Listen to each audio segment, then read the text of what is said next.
नमस्कार, मैं अंकित। आप देख रहे हैं राग बिहारी। आज राग बिहारी में हम बात करेंगे कि कैसे जिस तरीके से बिहार की राजनीति चल रही है, क्या नुसरत राजनीति की शिकार हो गई हैं। नीतीश कुमार के साथ जो घटना हुई और जिस तरीके से उनका बुर्का हटाया गया, इन सब के बाद ये कहा जा रहा है कि आज अंतिम दिन था और उन्होंने ज्वाइन नहीं किया। इसके साथ ही बात करेंगे कि नीतीश कुमार के साथ निशांत कुमार, उनके पुत्र कल्याण बीघा, उनके गांव गए थे। क्या राजनीतिक संकेत है इसके, क्या आगे होने वाला है, इस पर भी बात करेंगे। साथ ही बात करेंगे कि लालू प्रसाद यादव की संपत्ति की जांच करवाएंगे विजय सिन्हा, ऐसा क्यों बोल रहे हैं और क्या कुछ चल रहा है। इन सब पे बात करने के लिए हमारे साथ हमारे executive editor Pankaj Kumar sir हैं। सर, पहला सवाल जो है वो हम निशांत पे कर रहे हैं कि क्या नीतीश कुमार जिस तरीके से निशांत को साथ में लेके चल रहे हैं, अपने गाँव लेके गए, क्या इसके मायने हैं राजनीति में? हाँ, अंकित, याद होगा हम लोग बिहार के चुनाव में घूम रहे थे और आपको याद होगा हम लोग भी नीतीश कुमार के गांव पहुंचे थे कल्याण बिघा, और कल्याण बिघा में जो नीतीश कुमार का घर था वो हम लोगों ने देखा था, और उनके बगल में जो उनके पट्टेदार, जो बिहार में कहते हैं गोतिया, उनके चाचा का घर बन रहा था, वो कैसे तोड़ करके बनाया जा रहा था, और नीतीश कुमार का एक छोटा सा घर बना हुआ था, और पास में ही एक बगीचा था जो स्मारक स्थल के रूप में डेवलप किया हुआ था। और आपको याद होगा उनकी पत्नी, दिवंगत पत्नी, उनकी माताजी और उनके पिताजी, ये तीनों जो गुजर चुके हैं, देहावसान हो चुका है, उनकी याद में किस तरीके की प्रतिमा बनाई गई थी, और हम लोग वहाँ भी गए थे। दरअसल नीतीश कुमार अपने पुत्र के साथ वहीं पहुँचे थे, और आपको याद होगा कि कल्याण बिघा जब हम घूम करके हम लोग देख रहे थे तो हमें ऐसा लग रहा था कि बैंक, पोस्ट ऑफिस, अच्छी सड़कें, लगभग सारी चीज़ें वहाँ पर मौजूद थी जो एक कहते हैं ना कि एक आदर्श गांव में जो होना चाहिए। और उनके तमाम रिश्तेदार, उनके पट्टेदार, गोतिया, डिस्टेंट रिलेटिव, वो सारे लोग हमसे मिले थे और उनसे हम लोगों ने बहुत तरह की चर्चा भी की थी। दरअसल महत्वपूर्ण ये है कि 1 जनवरी को नीतीश कुमार जब अपने सुपुत्र के साथ वहाँ पर पहुँचते हैं तो इस बार ये बड़ा ही खास मायने रखता है। आपको बता दें अंकित कि नीतीश कुमार भी अपने पुत्र को विरासत सौंपने के लिए तैयार हो चुके हैं, ये मेरे पास सूचना है, और इसीलिए इसकी चर्चा लगातार हो रही है। नीतीश कुमार अपने पुत्र को अब डेवलप कर रहे हैं, ग्रूम कर रहे हैं, और ग्रूमिंग का मतलब ही ऐसा होता है कि उनको इस तरीके से अपने पुत्र को ग्रूम कर दिया जाए कि राजनीति वो आगे चल करके कैसे बिहार का संभाल सकें। इसके लिए निशांत को तैयार किया जा रहा है, इसलिए निशांत पर सबकी नजरें हैं। और दरअसल आपको बता दें कि ठीक यही बिहार विधानसभा चुनाव से पहले जब भी निशांत के बारे में पूछा जाता था तो कई बड़े नेता कह देते थे कि नीतीश कुमार कभी भी ऐसा नहीं करेंगे क्योंकि नीतीश कुमार परिवारवाद में विश्वास नहीं रखते हैं। पर यह बात आप जान लीजिए, भले ही नीतीश कुमार ने लंबे समय तक परिवारवाद को खाद पानी नहीं दिया, वो उससे बचते रहे, लेकिन अब जब वो अपनी पारी, अपनी अंतिम पारी खेल रहे हैं, अंतिम पड़ाव पर हैं, वैसे ये बात उनके लिए बहुत लंबे समय से कहा जा रहा है, लेकिन आप जान करके जो भी लोग जान रहे हैं, समझ रहे हैं, उनको ये लग रहा है कि नीतीश कुमार एक डिलेमा में है। और वो डिलेमा क्या है कि अपनी छवि बचा लें या पार्टी बचा लें। छवि बचाएंगे तो पार्टी नहीं बचेगी, क्योंकि छवि बचाने के लिए उनको अपने पुत्र को लाना नहीं पड़ेगा, और अगर अपने पुत्र को लाते हैं तो उनकी छवि नहीं बचेगी। तो पुत्र को लाएंगे तो पार्टी बचेगी, क्योंकि क्षेत्रीय पार्टी की हकीकत ही यही है कि क्षेत्रीय पार्टी अपनी विरासत को बचाने के लिए अगर अपने परिवार के नेक्स्ट जनरेशन को सत्ता नहीं सौंपती है तो क्षेत्रीय पार्टियां बचती नहीं है। AIADMK इसका उदाहरण है, ऐसे कई सारे उदाहरण हमारे सामने हैं।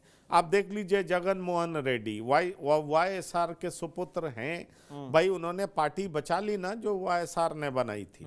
आप देख लीजिए लालू प्रसाद के सुपुत्र तेजस्वी यादव हैं, उत्तर प्रदेश में अखिलेश यादव हैं, उसी तरीके से DMK में स्टालिन है, और उसी तरीके से ममता बनर्जी के सामने भी ये एक बड़ा सवाल है कि अगला लीडर कौन होगा। तो अभिषेक बनर्जी को वो ग्रूम कर रही। तो ऐसे में सवाल उठता है कि JDU अब क्या करेगा। तो JDU के जो भी आधार वोट बैंक है, जो JDU पार्टी के शुभचिंतक हैं, जो RJD और BJP से अलग राजनीति करना चाहते हैं, JDU की राजनीति को जिंदा रखना चाहते हैं, वो चाहते हैं निशांत राजनीति में आए। और इसीलिए नीतीश कुमार पर भारी, उनको कह लीजिए कि नीतीश कुमार से अक्सर ऐसी मांग की जाती है।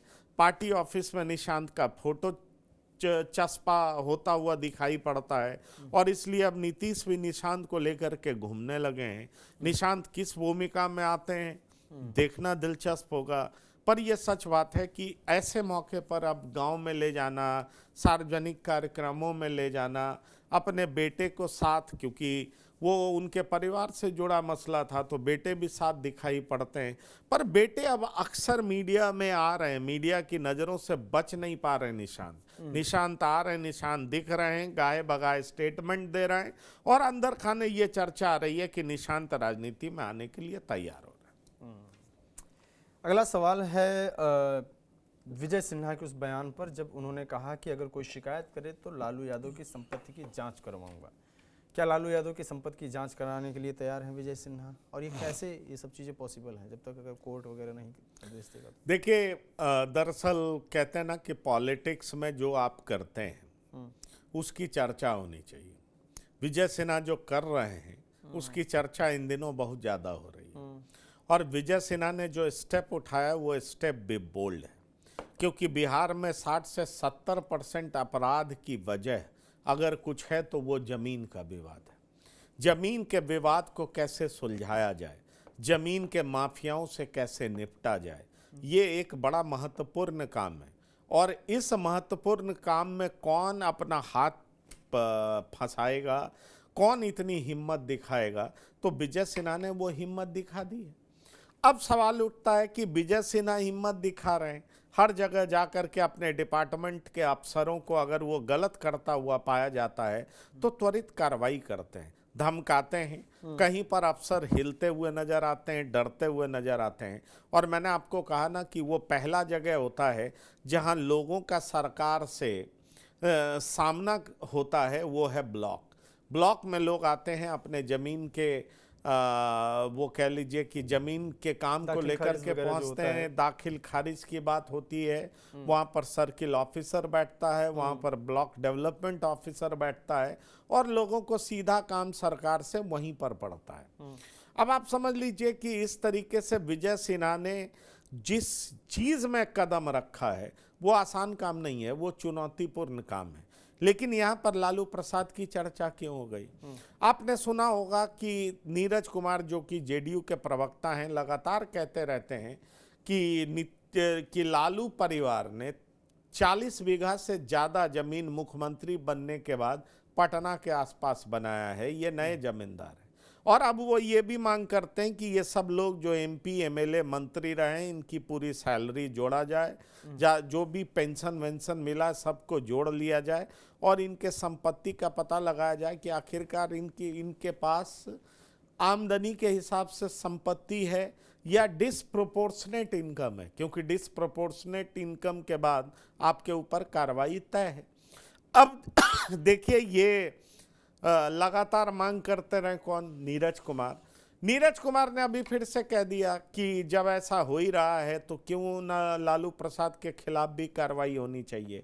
जब ये बात विजय सिन्हा से पूछ दी गई तो विजय सिन्हा ने कह दिया कि अगर कोई कंप्लेन करे तो हम कार्रवाई कर देंगे। सवाल ये उठता है कि जब विजय सिन्हा से ये मांग की गई है तो एक तो विजय सिन्हा के द्वारा उठाया गया कदम वो चर्चा में है, ऊपर से लालू प्रसाद की बात होगी तो वो चर्चित होगा, और तीसरी सबसे बड़ी बात है कि जब लालू प्रसाद की चर्चा होगी तो उनके डिफेंस में भी कई लोग आएंगे। डिफेंस में आने वाले लोग कौन है? तो आप देख लीजिए, आरजेडी के प्रवक्ता मृत्युंजय तिवारी कहते हैं कि इनको करना धरना कुछ है नहीं, केवल इस तरह की बात करते हैं जिसका कोई मतलब नहीं है। अगर ये वाकई कुछ करना चाहते हैं तो इनको रोका कौन है? डबल इंजन की सरकार है, सारे एजेंसीज इनके हाथ में हैं, जहां चाहे वहां चेक करा लें। लेकिन कुछ करना है नहीं, केवल बयानबाजी करनी है, बयान बहादुर बने हुए हैं।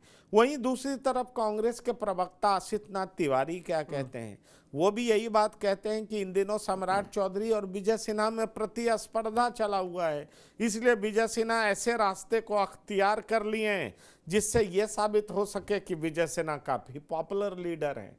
बड़ा सवाल ये है कि चलिए प्रतिस्पर्धा है, सारी बातें ठीक है, लेकिन किसी भी मंत्री या सरकार के अफसर के किसी भी कदम से आम लोगों को राहत मिलती है, जस्टिस प्रिवेल करता है, न्याय होता हुआ दिखाई पड़ता है, तो वो सराहनीय कदम है। गंभीर सवाल यह है कि क्या विजय सिन्हा ऐसा कर पाने में सफल हो पाएंगे, या ये होता है ना कि कई बार आप ऐसे रास्ते चलते हैं, माहौल बन जाता है, नाम खूब हो जाता है, पर काम नहीं हो पाता है। तो विजय सिन्हा काम करते हुए दिख रहे हैं। कब अब तक लंबे इसका तक ले अब जाते हैं, हाँ, देखना ये है। लंबे समय तक इसको ले जा सकेंगे, क्योंकि एक चर्चा ये भी बड़ी तेजी से कि क्या इनका हश्र कहीं सुधाकर सिंह वाला तो नहीं होगा। अब सवाल ये उठता कि सुधाकर सिंह पे तो मुख्यमंत्री नाराज थे, क्या विजय सिन्हा पे मुख्यमंत्री नाराज हैं क्या? आपने ये देखा होगा कि भाई ये जो सारे सर्किल ऑफिसर्स और ये जो ऑफिसर्स हैं, उन्होंने विजय सिन्हा के खिलाफ कंप्लेन भी किया है, लेकिन विजय सिन्हा एक पार्टी के बनाए हुए डिप्टी सीएम है और वो पार्टी बीजेपी है। भाई इन्होंने भी तो बड़े नेताओं का मैंडेट ले लिया होगा ना, तभी तो ये काम कर रहे हैं और ऐसा काम कर रहे हैं जो कि जन जन से जुड़ा हुआ है। तो सवाल ये उठता है कि इस काम में ऐसे माफियाओं के खिलाफ इस तरह का कदम उठाना काबिल तारीफ है। कहाँ तक इसको ले जा पाते हैं, किस हद तक लोगों को ये माफियाओं के चंगुल से बचा पाते हैं, ये देखना दिलचस्प होगा। बिल्कुल, ये मुझे लगता है कि विजय सिन्हा के लिए एक ये वाला कार्यकाल जो है थोड़ा सा अलग सा है। भी पिछली बार देखें तो ब्रांडिंग और ग्रूमिंग के स्तर पे सम्राट चौधरी बहुत ही आगे निकल गए, और विजय सिन्हा जबकि रहे अच्छे अच्छे पदों पे रहे और शुरू से बीजेपी के पुराने नेता एबीवीपी से लेके आगे संगठन और उसके बाद फिर इन सब पदों पे, लेकिन सम्राट चौधरी उनसे आगे हैं। तो क्या ये एक स्पेस भी ब्रांडिंग के लेवल पे बनाना चाहते हैं विजय सिन्हा की अब मैं भी बीजेपी में इतने बड़े नेता के नाम पे गिना जाऊं कि अरे बीजेपी में कोई नेता है सीएम लायक, विजय सिन्हा है, ऐसा नाम है? देखिए, एक बात हमें व्यवहारिक राजनीति बिहार की समझनी होगी अंकित, और वो ये है कि बिहार की राजनीति में टॉप पे रहने के लिए अगर पहला कोई क्राइटेरिया है तो वो आपका ओबीसी और ईबीसी होना बहुत जरूरी है। वर्तमान राजनीति की सच हकीकत वही है। ऐसे में विजय सिन्हा से आगे वो नेता जरूर दिखाई पड़ेंगे जो ओबीसी और एबीसी कैटेगरी से आते हैं। इसका भी एक बड़ा फायदा मिलता है। आप देख लीजिए, उत्तर प्रदेश में अगर योगी आदित्यनाथ चीफ मिनिस्टर बने तो हिंदुत्व सिंबलाइज करते हैं इसलिए बने, उनका इमेज उस तरह का था, वो किसी जाति विशेष की वजह से नहीं बने। अदरवाइज कई बार हिंदुत्व की भी धार कमजोर दिखाई पड़ती है जब ये जातीयता हावी होती दिखती है, तो इस बात को आप जान लीजिए। तो इसलिए सवाल ये उठता है कि बिहार में सम्राट चौधरी आगे क्यों दिखते हैं, या फिर संजय जायसवाल आगे क्यों दिखाई पड़े, या नित्यानंद राय आगे दिखाई क्यों पड़े। तो इसकी एक बड़ी वजह है। बड़ी वजह यह है कि वो एक ऐसे समाज से भी आते हैं जो कि ओबीसी है, ईबीसी है, जिसकी संख्या भी ज़्यादा है। और वो कहते हैं ना कि अभी राजनीति उस तरह की चल पड़ी है, जिसकी जितनी संख्या भारी उसकी उतनी हिस्सेदारी। ये डायरेक्टली इनडायरेक्टली लोग अमल में लाते ही हैं। बहरहाल बिहार में आगे क्या होगा ये देखना दिलचस्प होगा। बीजेपी अलग अलग तरीके का एक्सपेरिमेंट करती है, बीजेपी उस एक्सपेरिमेंट में किस हद तक आगे दिखाई पड़ती है ये एक अलग बात है। लेकिन चाहे विजय सिन्हा हो, सम्राट चौधरी हो, हर राजनेताओं की इच्छा तो होती ही है ना कि अपनी महत्वाकांक्षा को परवान चढ़ा सके, अपनी महत्वाकांक्षा को हासिल करने में, पूरा करने में कामयाब हो सके। मैं तो यही बात कहना चाहता हूं कि भले ही आप कामयाब हों, खूब और आगे बढ़ें, लेकिन अगर आप ऐसे डिसीजंस लें जो जन सरोकार से जुड़ा हुआ है तो निश्चित तौर पर लोग आपकी तारीफ करेंगे, लोग आपके साथ खड़े होंगे, दूसरी जाति के लोग भी आपके साथ खड़े होंगे और आप एक लोकप्रिय नेता कहलाएंगे। क्या ये काम जो विजय सिन्हा कर रहे हैं वो कितने लंबे समय तक कर पाएंगे, और इनकी पार्टी सहित और लोग इनको किस हद तक सपोर्ट करेंगे, करने देंगे, ये देखना दिलचस्प होगा। लेकिन अगर हम बिहार में समस्याओं की बात करें तो आज के समय में सबसे बड़ी समस्या जमीन विवाद ही है, और जमीन विवाद में चीज़ों को कैसे सरल किया जाए और उसमें ब्लॉक की भूमिका कैसे महत्वपूर्ण होती है। विजय सिन्हा अगर इसका सरलीकरण कर देते हैं, ईमानदारी से ये सारा काम हो जाता है, तो ये माना जाएगा कि बिहार के लिए और बिहार के लोगों के लिए बहुत बड़ा कदम विजय सिन्हा ने उठाया है, साहसिक कदम उठाया है। और अगर इसको मंजिल तक पहुंचाने में कामयाब होंगे तो विजय सिन्हा निश्चित तौर पर इतिहास पुरुष बन जाएंगे, इससे कोई इनकार नहीं कर सकते। ठीक ठीक। मुख्यमंत्री नीतीश कुमार के कार्यक्रम में हिजाब विवाद जो चर्चे में आई थी, डॉक्टर नुसरत परवीन, अब वो उनकी ज्वाइनिंग होनी थी और वो 31 दिसंबर लास्ट डेट था, उसको उन्होंने ज्वाइन नहीं किया। फिर से डेट, ये बढ़ाया हुआ डेट था, अब फिर से बता रहे हैं कि आज जो है लास्ट डेट था, इसको फिर से बढ़ा दिया गया है, 6-7 दिन के लिए और बढ़ाया गया है। तो क्यों ज्वाइन नहीं कर रही? क्या सर डायरेक्ट मुख्यमंत्री के जो वो उन्होंने किया उसकी वजह से नुसरत पे पड़ा है, या राजनीति की शिकार हो गई हैं, अपने धर्म या समाज और तमाम दबावों की वजह से ऐसा उनको करना पड़ रहा है? देखिए, मैं ये देख पा रहा हूँ कि इसमें राजनीति है और वो भी बड़ी घटिया राजनीति है। और मुझे लगता है नुसरत वो जो होते हैं ना, जिस घनघोर राजनीति में फंस गई, उसको कहा जा सकता है कि एक रूढ़िवादी परंपरा, रूढ़िवादी सोच और एक तरीके से नीतीश कुमार को घेरने के लिए इस तरह का प्रयास जो कि नीतीश कुमार को बदनाम कर सके। आप पूरे विजुअल्स को देखिए, फोटोग्राफ को देखिए, वीडियो को देखिए, तो कहीं भी नीतीश कुमार का इंटेंट गलत दिखाई नहीं पड़ता है। दरअसल आपको पता है कि प्रशस्ति पत्र बांटा जा रहा था, सर्टिफिकेट्स बांटे जा रहे थे और ये बताने का प्रयास किया जा रहा था कि बिहार में भी बेटियां किस तरीके से आगे बढ़ चढ़ करके काम कर रही हैं और किस तरीके से पुरुषों के साथ कदम से कदम मिला करके बिहार को आगे ले जाने का प्रयास कर रही हैं।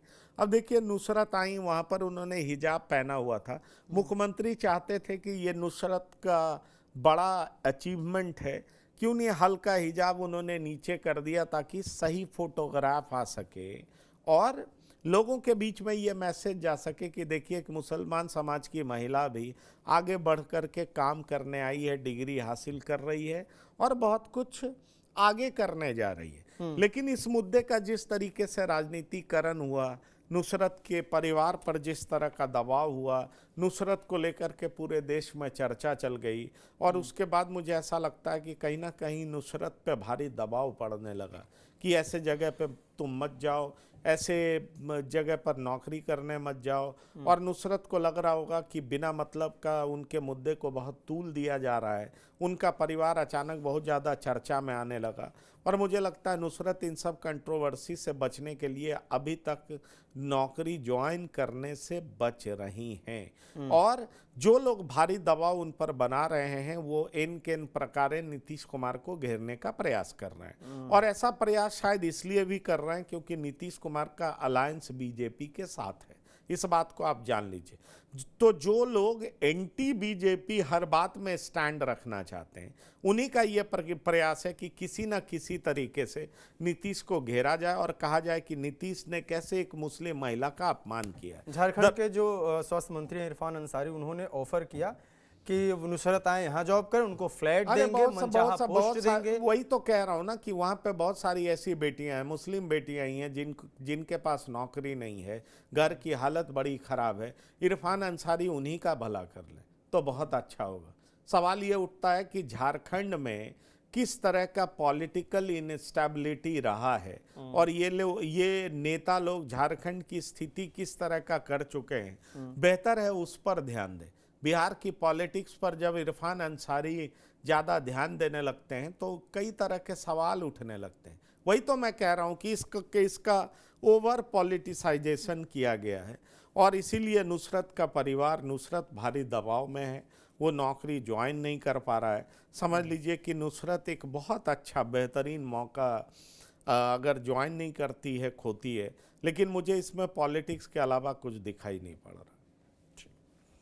फिलहाल बिहार में पॉलिटिक्स है, अलग अलग स्तर पर पॉलिटिक्स है, लेकिन सवाल यह है कि क्या नीतीश कुमार निशांत को लॉन्च करेंगे और अगर उनकी लॉन्चिंग होगी तो वो कैसे होगी, संगठन में या पार्टी में बड़ा पद देंगे? कई लोग ये कह रहे हैं कि खरमास के बाद कुछ हो सकता है, ये देखना होगा। इसके साथ ही विजय सिन्हा की जो स्टाइल है वो कब तक चलती है और उसका कितना असर पड़ता है, वो पब्लिक से कितना कनेक्ट करते हैं, ये भी देखना होगा। साथ ही देखना होगा कि नुसरत जो चर्चे में है हिजाब विवाद के बाद, क्या करेंगी, क्या ज्वाइन करेंगी वो, या फिर जिस तरीके से झारखंड वगैरह से ऑफर आ रहे हैं वो कहीं और भी ज्वाइन कर सकती, ये देखना होगा। इन तमाम विषयों पर आपकी क्या राय है, कमेंट बॉक्स में अपनी राय देते रहिए। देखते रहिए राग बिहारी।